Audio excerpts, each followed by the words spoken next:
church everywhere. I'm Marty. And I'm Nathan. What a week this has been here in Florida. It really has. My home is still without power, as many of you are as well, but I'm really grateful for our safety and our helpful neighbors. We're still cleaning up debris and we've still got fences to fix, but I gotta tell you, my kids, they have been awesome with all this work they've done this week. Not only have they been helping around our home, but they've gone to some of the neighbors' yards, they've raked them, they've helped them clean. It's been amazing. Yeah, in the midst of such hardship, it's been really remarkable to see so many people come together, clearing yards and sharing supplies and homes. Speaking of supplies, I went to Sam's last night and I was struck at how empty it was. I mean, not just by some of the shelves, but there weren't people there, which felt weird, especially after all the craziness for the week leading up to the storm when every store was packed. That storm prep was crazy. Everyone was out of something. Water, generators, it was madness. But it makes sense that things got crazy because it's always a little crazy when you are trying to prepare for something that you're not actually in control of. Especially when it's something beyond your control, like you were saying. Something you don't have the ability to really direct or to manage. You know, in some ways, it reminds me of this scene from Back to the Future. Here, Marty McFly accidentally gets stuck back in time, and he's stuck there in the recent past with a time machine, but without the power to make it work. So check out the scene where they're planning his rescue. Now, let me show you my plan for sending you home. Please excuse the crudity of this model. I didn't have time to build it to scale or to paint it. It's good. Oh, thank you, thank you. Okay, now. We run some industrial strength electrical cable from the top of the clock tower down, suspending it over the street between these two lampposts. Meanwhile, we've outfitted the time vehicle with this big pole and hook, which runs directly into the flux capacitor. At the calculated moment, you start off from down the street, driving directly toward the cable, accelerating to 88 miles per hour. According to the flyer, at precisely 10:04 p.m. this Saturday night, lightning will strike the clock tower, electrifying the cable just as the connecting hook makes contact, thereby sending 1.21 gigawatts into the flux capacitor and sending you back to 1985. All right, now, watch this. You wind up the car and release it. I'll simulate the lightning.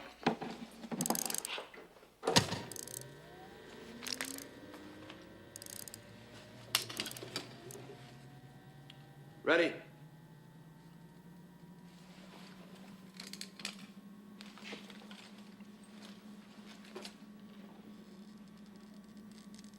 Set.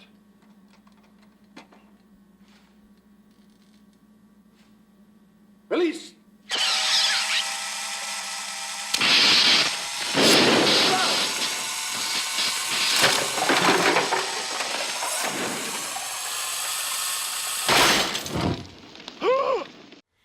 You know, the whole premise of that movie is that Marty McFly is trapped in the past without a way home.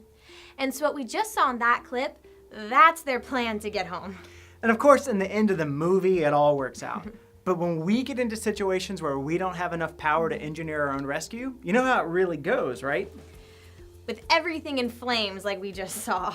See, we've got this fundamental problem in life where every one of us, over and over again, gets ourselves into trouble. And even worse, we don't have a way to save ourselves. We don't have the ability or the resources to arrange for our own rescue. And so we try to come up with these elaborate ways and systems to circumvent our own limitations. All the while missing that a real solution is already here in the form of God. I love what Jesus said in John 3:17, that he didn't come to condemn the world, but to help it. Because see, that's what every one of us needs, help. We've all worked our way into bad situations before, and we've all needed someone to help. We can't do it ourselves, and frankly, God's the only one who can rescue us when we get into trouble. So God who created the world, God who created each of us, God who can do anything, that same God offers us rescue and deliverance and salvation. And it can look a couple of ways. God offers salvation from our sin. He can restore us into full relationship with Him despite our mistakes and our brokenness. And God doesn't stop there. Even after we're saved, He still is present in our lives, and He still shows up willing and able when we're in trouble and we need rescue. So whether the rescue and the help we need is in the aftermath of a hurricane or something else, God is still willing and able to help. So if you need practical help, either because of the hurricane or just because of life circumstances, head to northlandchurch.net. We've got links there where we can help. Remember, you're not just watching online, you're the Everywhere Church, and you're not in this alone. If you need help knowing how to turn to God for rescue, email me or Nathan. Connect with us if you need support, and we'll see you again soon for another episode.